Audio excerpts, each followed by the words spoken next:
ማታ ቆልዑ ንቅድሚት ሙንቀርብ ስድራ አክብ ወግዕ ለና ወግዕ ስድራ ወዳሓው ቦይ بسرات كنجمر يوهانا نقوح حقوسنا هقراويت كان تقدد مشكلة إرترات الأوغا فتسما كم تلمود شامبيون أفريقيا خوينانا بهاقرات مليسا الله تقعيت نابالات هقراويت كان تقدد مشكلة إرترات لنكنا كلتف إلى خموتكمه مغنياتو أقدست حبريتات سلازلون أقدستي فتساميتات صمدو سلازغتسلو زلون بنايزي جيتاتشو ردا زبحال وي فودكاتشو ردا أب هيد تو هيد زبل مدبال جزيرة غريبو أب كدم تلفزيون زكتاتل تراي زي كونه أب كدمتي الدراشون كوفيلون بغروا زري وزنو بورسبات خوينو نملا حزب تግራይ تراي زي كونه كم أفريقاون زحفرق على تاكايدوس درو اما حبراو مراخبيتات مسحقن مزاربن كوينو قنيلو قدميو گن حبريت علنا ازغنيات زي بروباغانديست ود بشاشا بزعمام ونان بحر إرترا كمنا يقدم حجي تعق زبل زمه تجمرنا الله نزم زملكت إرتراويان منسيات اب هدمونا تيفي مبري يبوملو ኤርትራ ያካሄደችው ሪፈረንደም እንደ ኔሽን ስቴት ነው የተካሄደው ሪፈረንደሙ ስንል ለኤርትራ ለብሔር ብሔረሰቦች በብሔር ብሔረሰቦች ደረጃ ነው ሪፈረንደም መካሄድ ያለበት የሚል ጥያቄ ተነስቷል። አፋር እንደ አፋር መወሰን አለበት፣ ኩናሞ እንደ ኩናማ፣ ሳሆ እንደ ሳሆ፣ አጋሚው እንደ አጋሚ መወሰን አለበት።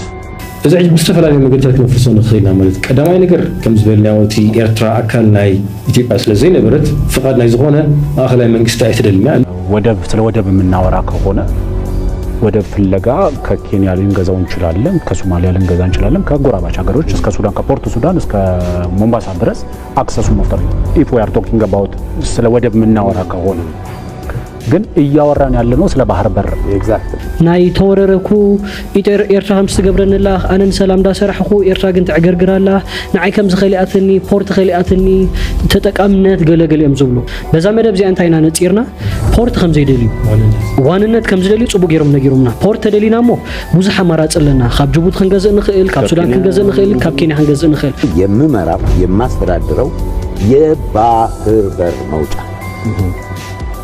ያስፈልገኛል በዓል ዘሪሁን ተሸመ አፈወርቂ በደዊ አብዛ መደብ ጎብሮ ዝፎቶኑ ክሊርሊ ምግሃስ ልዕላውነት ናይ ኤርትራ ማለት እዩ። አሰብን ኮንቴስትድ ቴሪቶሪ ማድረግ ያስፈልጋል። ሚሊታሪሊ ኦኩፓይድ ቴሪቶሪ ኦፍ ኢትዮጵያ ነው ብዬ ነው አሰብን ሪኮግናይዝ ማድረግ የኢትዮጵያ ግዛት ነው ብዬ ነው ተሽቶን ያን ናዓሰብ ከም ሉላዊ ግዛት ሒዝና ከም ኮንቴስት ኤሪያ ብምባር ከም ታይዋን ከም ካልኦት ብዝተፈላለ ኣብነት ኣቅሲም ክሬሚያ ብሉ ካልኦ ንብሎም ክንገብረና ዝብል ሓሳብ ምናልባሽ ኣብዚ ናይ ኢሬሌቫንስ ናይ ኣብነታት يرأيكايو أبكرما معلتات أب صباح بودكاست هدمونا تلفزيون تخطاتلو صباح بودكاست أب استفلالي زعباتات زتن تنتانن زكايدلو مدب هدمونا تيفي زي كازت هدمونا تيفي زفنو بروسن كالا نغنتات إثيوبيان كرنا أفريقان زملكت تنتانتات زعازة نيم حرنيا مدبون جميرنا لنا በአሁኑ ጊዜ ኢትዮጵያ ውስጥ ያለው የብልጽግና ፓርቲ በእብለትና በአወድሱኝ ባይነት የስልጣን እድሜውን ለማራዘም እየዳከረ የሚገኝ ህዝባዊ ተቀባይነቱ ካለፉት የሀገሪቱ ስርዓቶች በታች እጅግ የዘቀጠ ስርዓት ነው። ድሮ ጀሚሩ ዞሎናይ ፖሊስ መደቡን ክጽል አብዝ ሁሉ ዝመደባት ላይክ ሼር ኮሜንት በመግባር ክትከታተሉን ክትሳተፉሉን በዝጋጣ ምን ሕብር አብቀረባ መጻውን ካላ አገደስት መደባት ከነታታቱይና ህድሞና ቲቪ በተሳታፍነትና ታትኩምና ሰፈሕት ክትከይድ ኢደይድ ካንበል ዝሕጉስ ሓበሬታውን ኣለና አብዛ ሓለፈ ቪዲዮና አብ ገዳም አቡነ የናስ አብ ዕኑድ ቤተ ክርስቲያን ባንዲራ ኢትዮጵያ አሎ አብ መዝሙርናውን ኢትዮጵያ ዝብል ደጋገማለሞ እለይልና ዝብል ጥርዓና ቢምና ምንባርና ዝከር ኮይኑ ጉዳይ ክስተኻኸል ዝደለናዮ ነገራት ይምልከት ኢላት ጅምር በመጀመሪያ መንፈሳው ሰላምታና ነቀድም በመቅጻል አብ ቤተ ክርስቲያንና ዞም ስዕቡን ንዖም ዝመስሉን ጸሎታት አለው ካብ ገዳም ዝመጽህና ደብዳቤ ከም ዘላታ ክንብበልኩሜ ሃገረ ኤርትራ ዕለት 24/11/25 በመጀመሪያ መንፈሳዊ ሰላምታና ንቀድም ብምቕጻል ኣብ ገዳምና ኣብ ዕኑድ ቤተ ክርስቲያንና ተሳኢሉ ዝጸንሐ ባንዴራ ኢትዮጵያ ብሰናይ ተበግሶን ጽዑቕ ምክትታልን ሰበ ስልጣን መንግስቲ ኤርትራ ተኣሊሉና ሎሞ ክብረት ያበልና ንመንግስትናን ህዝብናን ብዙሕ ነመስግን ከምኡ ድማ ኣብ ጽምዶ 17 ንኽእለ ዝተገልጸ ኢትዮጵያ ጠቀስ ጽሑፋት ብልዑል ትኹረት ንኽስራሐሉ ብትሕትና ተላቢና ነርና ይስራሐሉ ከም ዘሎ በጺሕና የለና እሞ ናይዝውን ነመስግን ኣብ ዝሓፀረ ግዜ ተኣሪሙልና ክንርኢ ምሉእ ተስፋ ከም ዘሎና ድማ ክንገልጸልኩም ንደሊ ክቡር አክቲቪስት ኣወል ስዒድ ድማ ስለትን ህዝብን ሃገርን ትገብሮ ዘለኻ ሰፊሕ አገልግሎት ብሰናይ ምንዮትን ምርቃን ጸሎትን ኩሉ ኣብ ጎድንኻ እሞ ዕድመን ጥዕናን ይሃበልና ወፊርካ ብሰላም እቶ ካብ ልብና መስግነካ ብዝተረፈ ልዑል እግዚአብሔር ሃገርና ኤርትራን ቤተ ክርስቲያንናን ይባርኸልና አሜን يغنيلنا نحنا دما كمز نبل حدا يغنيلنا كلاي دما تغيت نسمعنا نغالبو زهابنان زمل كوتا كال نخيدنا بتي مسحقنا زارابن كوين زولق على محتت بودكاتشو ردا You recognize that you're the person who called him a tyrant, a grifter, dismembering Ethiopia. And more. During the recent civil war.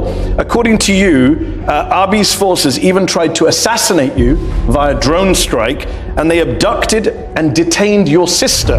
vodkacho abtqala mehtet zahabo gibro melsi kino mashaq mukhanu kam tigrawi kam kali ethiopiawi kam on kam ertrawi a'mu qabil kamra ayu khagadsanaay ምክንያቱ ኮነ ተባሂሉ ተሃንዲሱ ውጥን ወጪዎ በመደብ ዝተገብረ ስለዝኾነ እትቃለ መሕተት ናይ አጋጣሚ ኮነን ንምንታይ ዕላማ ዳኣ ተዳልዩ ንዝብል ድማ በባሓደ ክንሪዮ ኢና በቀዳምነት ግን ተመዛረቢት ኮይና ዘላ ክፋል ናይ vodkacho ረዳ ቃለ መሕተት ንራይ You said Abiy Ahmed, and I'm quoting you, perfected genocide into an art form. Do you stand by those genocide accusations, or have you walked them back now that you work for it? Whatever the superlatives there, I know all kinds of crimes were committed in Tigray. Did Abiy Ahmed carry out a genocide? I will tell you this as a lawyer. I cannot say who did this and that, but the crime was committed in Tigray. You're a lawyer? Yeah. Were you not a lawyer in 2021 when you said Abiy Ahmed has carried out a genocidal campaign? Yeah, I was Were a you lawyer. not a lawyer when you said Abiy committed genocide on the people of Tigray? I was a lawyer, and I was in the heat of a conflict that was claiming the lives of hundreds of thousands of people. So was it a genocide or not? I believe genocide has been committed in Tigray. By Abiy Ahmed? Well, I have to be responsible for my words now. So you weren't responsible And I before. am ready to stand by my position that genocide has been committed. I'm confused. Just to clarify for the audience watching, you still believe it was a genocide, Yes. but you're not willing to say he did the genocide? Yes. It was a genocide that just happened by itself? No, there were so many actors involved. Okay. So what I'm saying is, Was he one of them? well, the war on Tigray was led by Prime Minister Abiy Ahmed himself. So he led the genocide? I mean, we don't have to be that specific. We do. He led the war. That's why we invited you here to find out your views. He led the war. ኣብዚ ክትሪእዎን ክትሰምዕዎን ፀናሕኩም ቃለ መሕተት እታ ሕመረት ሓንቲያ ቅድሚ ሕጂ ኣብ እዋን ኣብ ትግራይ ኣብ ዝተገብረ ውግእ ንዶክተር አብይ ከም ጆኖሳይደር ወይ ድማ ኣብ ልዕሊ ትግራይ ምጽናት ህዝቢ ዝፈጸመ መራሒ ትኸሶ ነርካ ሕጂ ብዚ እዋን ዝኸ እዚ መትከልካ ቦትኡ ኣሎዶ ዶክተር አብይ ኣብ ልዕሊ ህዝቢ ትግራይ ጆኖሳይድ ፈጺሙ ዶ ትብል ያታ ሕቶ ናይ አልጀዚራ ወጋዜጠኛ vodkacho ነዚያ እወ ወይ አይፋል ይልኹም ለሰላ አይደለም ጋዜጠኛ እንተደጋገመሉ ኣብ ትደራጅ ዝነበሩ ሰባት እንተሰሐቅዎ vodkacho ዕጥጥ ከይበሎ ነዛሕቶ እወ ወይ አይፋል ብምባል ክምልስ አይደለም እቲ ዝገርም ኣብዚ ከተስተውዕልዎ ዝደለይኹም ነገር ኣሎ ኣብ ገጽ ጌታቸው ረዳ ምንም ስምባደን ሕርቃንን ይረአ የለን እዛ ሕቶ ወይ ከማዛ መሰለ ሕቶታት ክመጾ ከም ዝኽእል ጽቡቕ ገይሩ ፈሊጡ ከምዛኣተወ ዘርእየካ ሓደ ምልክት ኣብ ገጹ ዝነበረ ዘይምርባሽ ኩነታት እዩ ብነፍሱ ጌታቸው ርጉኡ ኸይንብል ቅድሚ ሕጂ ኣብ ዝገብሮ ዝነበረ ቃለ መሕተታት ከመይ ከም ዝቁሎ ንፈልጦ ኢና ኣይኮነ እንዶ ከምዛ ዓይነት ኣብ ታሪክ ናይ ውልቁ ጥራይ ዘይኮነ ኣብ ታሪክ ናይ ትጋደለሉ ኣለኹ ዝብሎ ህዝቢ ትግራይ እውን ገዚፍ ቦታ ዘለዎ ጉዳይ ኣብ ዝጠቅምን ዘይጠቅምን ጉዳያቱን ስምዒቱ ክቆጻጸር ዘይክእልን ንጽባሕ ከይሓሰበ ኣብ ኣፉ ዝመጾ መልስ ብሕርቃን ዝድርብ ሰብ ምዃኑ ኩላትና እንፈልጦ እዩ ኣብዛ ቃለ መሕተት ግን ከምኡ ይነበረን ስለዚ ንኽዋረድ ተላኢኹ ንኽዋረድ ፍቓደኛን ቁርብን ኮይኑ ናብቲ ስቱድዮ ኸይዱ ኣስተውዕሉ ጌታቸው ኣብዛ ቃለ መሕተት ፍጹም ተዋሪዱ ክብሩ ባይታ ይዘቢጡ ሰብ ክዕብዎ እዩ ንጉዳይ ተፈጺሙ ዲ ተፈጸመን ብዘይገድስ ጀኖሳይድ ዝብል ክሲ ኤሊት ተጋሩ ድማ ኣብ ትሕቲ ጉድጓድ ይእትዎ ስለምንታይ ግን እታ መልሲ ቀላል እያ ተልእኾ ወዲ በሻሻ ስለ ዝኾነ እዩ ኣስተውዕሉ ኣብ ታሪኽ ኢትዮጵያ ንወዲ በሻሻ ብኸበድ ቃላት ካብ ዘዋረድዎ ሰባት ብቐዳምነት ዝስራዕ ጌታቸው ረዳ እዩ ነይሩ ጌታቸው ኩሉ ተሓደ ሰብ ንኻልእ ሰብ ክጸርፈሉ ዝኽእል ቃላት ተጠቒሙ ንወዲ በሻሻ ጸሪፍዎ እዩ አብይ ምን አይነት ሰብስታንስ ነው የሚመራበት ዘይቤ ማደናገር ነው ከትምህርት ማስረጃው ጀምሮ በማደናገር ላይ ተመሰረተ ነው ዝም ብለህ ከሰባተኛ ክፍል ድንገት ፒኤችዲ እንደደረስክ ስለዚህ ጊዜ ወስደህ ሰከን ብለህ የት ነው የተማርከው ብለህ ብትጠይቀው የሚመልስልህ ነገር የለውም ስለምንታይ ዳ ወዲ በሻሻ ድሕሪ ዝኹሉ ውርደትን ጸርፍን ንጌታቸው ረዳ ኣብ ኢትዮጵያ ስልጣን ሂብዎ እንተኢልና ድማ ሕጂ እውን ተመልስ ቀላል እያ ብቐረባ ኣብ ልዕሊ ጌታቸው ረዳ ሕኒኡ ንኽፈዲ እዩ ጌታቸው ነዚ ነገር ኣይርድኦን ኢልካ መቸም ክሕሰብ ኣይከኣልን እዩ ኣይኮነ እንዶ ኣብ መሪሕነት ሕወሓት ነርካ ዝኾነ ናይ ፖለቲካ ይኹን ናይ ቀለም ፍልጠት ዘይብሉ ሰብ ከማን እዚኣ ክትጠፍኦ ይትኽእልን እያ ንጸላይኻ ክትቀትሎ እንተደሊኻ ብዝያዳ ኣቕርቦ ዝብል ቢል ከም ዘሎ ዘይፈልጥ ዳርጋ የለን ነዚ ኩሉ ኣብ ግምት ኣእቲና ናብቲ ቃለ መሕተት ንመለስ An advisor of his said Abiy believes he's God anointed. Has he said that to you? Does he tell you that he's the king? No, he said it in public. He said it in parliament, right? Does he say it to you? No, he didn't say it to me. As a matter of fact, he was a very close friend even before he got elected. So, but who was what he said, Abiy was my close friend. You hated him. You said he was a genocidal warmonger, imperialist. Yeah, but weird friends you have. That doesn't change the fact that we're friends. The fact that he's a genocidal warmonger didn't change the fact that you were friends. No. I'm stating the fact. Before the genocide, yes. You mean you were friends? Yes. And after the genocide, you were friends. Just during the genocide, you weren't friends. We were fighting each other. We're at each other's yes, and thousands of people. No. I mean, let's not belittle the whole idea of this genocide, whatever. What I'm saying not the one belittling you. You're the one who said you used to be friends with the guy you. No. He didn't tell me personally that he was a messiah or anything. Do you believe he's a messiah? He said his mother told him he would once be a king. Do you believe Abiy was chosen by God to rule Ethiopia? I don't. You don't? I don't. Have you told him that? I don't have to tell him. I mean, you kind of do. He thinks he is, and you're an advisor. Advisors normally give advice. إذا بمدب استخايدت قال محتت prosperity part زودبا مخانا بتحنا يلنا مغنياتو جيتاتشو أبز أوانزي كم تقدم أبتقرأ أبز نبرلو عبي سلطان أيكون نزلو سلز بعلو السنون مريضون قال محتت كايد أيك لنيو prosperity party عزيزمو قال محتت أكايدلو سلمنتاي ود بشاشا نزاق على محتت دلي واجن نراي ጌታቸው ረዳ አሞዳታ እሙን አገልጋሊ ብልጽግና መሆኑ ሎሚ አብዛሃቦ ቃለ መሕተት አረጋግጹሎ ክብል ይኽእል ምክንያቱ ጌታቸው ረዳ ኣብቲ ዝነበሮ ቃለ መሕተት እቲ ብሙሉ ቃለ መሕተት ኣብ ትግራይ ንዝተፈጸመ ገበን ኢሉ ዘቅርቦ ነገር ይዛረብ ከም ዝነበረሞ ነገር ግን ኣብ ትግራይ ከም ትግራይ 360 ዲግሪ ተኸቢባ ክጭፍጨፍ ዝገበረ ብልጽግና ስርዓት ሐንሳብ እንኳ አይኮነን ሞስት ፕሮባብሊ ኢትዮጵያ መንግስት ትግራይ የሚለውን ቃል እንኳን ክሪሚናላይዝ ሊያደርገው ይችላል ብዬ ነው የምፈራው ክሪሚናላይዝ ዝኛን ገብራ ዝግባ ኢትዮጵያ ዝርሹ ባይዘው ወይ በገዛዓሱ ክስረድ ይዘሎ እሱ ድማ አንታዩ ናይ ኤርትራ ሰራዊት በአሰርታታት አሻሃት ዝቁጸራ ደቀንስትዮ 76% ከም ዘዓመፀ አነ ዝመርሖ ጊዜያዊ መንግስት ክልል ትግራይ መጽናዕት ገይሩ አረጋግጹ ይብላሉ እስኪ እንስማየው። ጊዜያዊ አስተዳደሩ ባደረገው ጥናት ከዩኒቨርሲቲዎች ጋር ባደረገው ጥናት ትግራይ ውስጥ የተፈጸሙ የሴክሹዋል ቫዮለንስ ጥፋቶች በ10 ሺዎች የሚቆጠሩ ሴቶች የተደፈሩበት ኢንሲደንት ጥናት ስናደርግ 76%ን የኤርትራ ሰራዊት ፈጽሞታል ነው።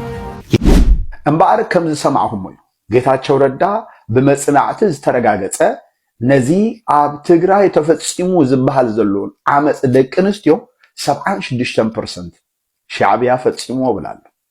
ግን እዚ ናይ ጌታቸው ረዳ ከምዚ ዓይነት ኣዘራርባ ኣብቲ ዝተገበረ ቃለ መሕትትሲ ኣብ ውሽጢ ትግራይ ዝተፈጸመ ኩሉ ቅትለት፣ ጆኖሳይድ፣ ጨፍጫፍ፣ ዓመጽ፣ ሰብ ምቅጻል፣ ምርሻን ሰራዊት ናይ ፌደራል አብይ አሕመድ ዝመርሖ ንሓንሳብ እንኳ ሽሙ ክረብሖ ኣይተሰምዐን እኳ ደኣ ነቶም መቃልስቱ እኳ ደኣ ነቶም ምስኡ ዝነበሩ ተጋደልቲ ከበድቲ ዓበይቲ ጀነራላትን ሓለፍትን ከጸልሞም ገበነኛታት እዮም ክብሎም ተወዒሉ ሆነ ሎማዓንቲ ጌታቸው ረዳ ኣብቲ ንሱ 76% ናይ ኤርትራ ሰራዊት እዩ ኣብ ልዕሊ ደቂ ኣንስትዮ ትግራይ ዓመጽ ፈጺሙ ዝብሎ ዝነበሩ አብይ አሕመድ ግን ከምዚ ኢሉ ከም ዝነበረ ይዝክር ዶ? እስኪ እንስማዕ። እውነት ያዛባሉ፣ እውነት በትክክል ማየት አይችሉም።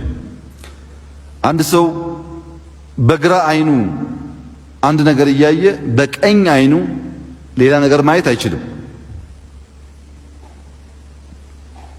ስለ ሰብአዊ መብት ጥሰት የሚሰቃዩ ትግራይ ስላለው ችግር የሚሰቃዩ ሰዎች የሰሜን ዕዝ ጥቃት በሚመለከት ምንም አያነሱ። ሰሜን ዕዝ እንኳን ተጠቃም ተዋረደ። ሴቶች እኮ አሁን በወንድ የተደፈሩት የኛ ወታደሮች ግን በሳንጃ ተደፍረዋል። እምበር ከምዚዩ አብይ አሕመድ ዝተዛረቦ ዘረባ ከዓ ጨው ዘብል ንእዝንኻ ኣብቲ እዋነቲ ደቂ ኣንስትዮ ትግራይ ተዓሚፀን ተባሂሉ ኣብ ዓለም ዘለዋ ኩለን ሚድያታት ክዛረባ እንከለዋ አብይ አሕመድ ዘይንሰን ብወዲ ተባዕታየን ተዓሚፀን ኢሉ እግዳ ግን ሓደ ዝተፈጸመ ገበን ኣሎ። ምናልባት ገበን ንገበኑ እዚኣ እውን ክዛረበላ ግባእ ነይሩ። አብይ አሕመድ እንታይ ኢሉ ኣብ ትግራይ ዝነበሩ መከላኸያ ብሳንጃ ተደፊሮም ኣለው ኢሉ ነይሩ። ነዚኣ መን ውዒልዋ? ንስኻ ዲኻ ኣዚዝካ ምበልክዎ ነይረ። ኣብዚአን መትኪሮም ዘለዉ ሕጂ ፍተን ዋና ንመኸተና ምኽንያት ዝኾነ ሕቶታት ብቐልዲ ብዝኾነ ብምንሻው በቃ ብዝተፈላለየ መንገዲ ገይሮም ነቲ ሕቶታት የልምስዎ እቲ ሕቶታት ምስ ልመስዎት ካብኡ በዚ ሕቶዚ ምኽንያት ዝተወደበ ናይ መኸተ ሓይሊ ዝበሃል ክፈራረስ ከኣፍቲ ሓይሊ እሱ ይገብሩ ስራሕ ይሰርሑ እዚኦም ዝገብሩ ዘሎ። ስለዚ ሰራዊትና ብርቡር ኣቢሎም ናይ ፀጥታ ሓይልታትና ብርቡር ኣቢሎም ኣፈራሪሶም ዝኸኣልዎ ናብ ዓፋርስ ናግዛዕ ምዛዕስ ከይድ ዘይከኣልዎ ከዓ ኣብ ዘለዎ ኮይኑ ልእኾም ክፍፅም ብዓብዩ እዮም ዝሰርሑ ዘለዉ። እዚ ከም ተጋሩ ነቲ ሕጂ ንብሎ ዘለና ናይ ፀጥታ ስራሕቲ ጥራሕ ዘይኮነስ ነቲ ቀፂሎም ዝሓስቡልና ዘለዉ ዱላ እንታይ ኮይና ኢና ክንፀንሕ ዘለና ክንሓስብ ስለ ዘለና እዩ። እዚ ጦርነት ዲኹም ደሊኹም ጦርነት ኣወጅኩም ከምዚ ይበልኩም ከምዚ ዲኹም ደሊኹም ምናምን ዝብል ፕሮፓጋንዳ ነዚ ንምልማስ እዩ። አንጻር ዝድምስስኻ አንጻር ከጥፍኡኻ ዝመፁ ዘለዉ ሓይልታት ደው ከይትብል ደው ዘበልኻ ሕቶታትን ሓሳባትን ከይትሕዝ ትወቅዕ ንዕኦም በቲ በሰላ ናይቲ ህዝብና ከይድካ ጦርነት ስለ ዝደለዩ ሕጁን ከስውኡኻ ስለ ዝደለዩ ሕጁን ከጥፍኡኻ ስለ ዝደለዩ ሕጁን ከምዚ ስለ ዝደለዩ ቅድሚ ሕጂ ደታይ ረኺብካ ኢኻ ብዓለም የምናዊ ጦርነት እትዮምኻ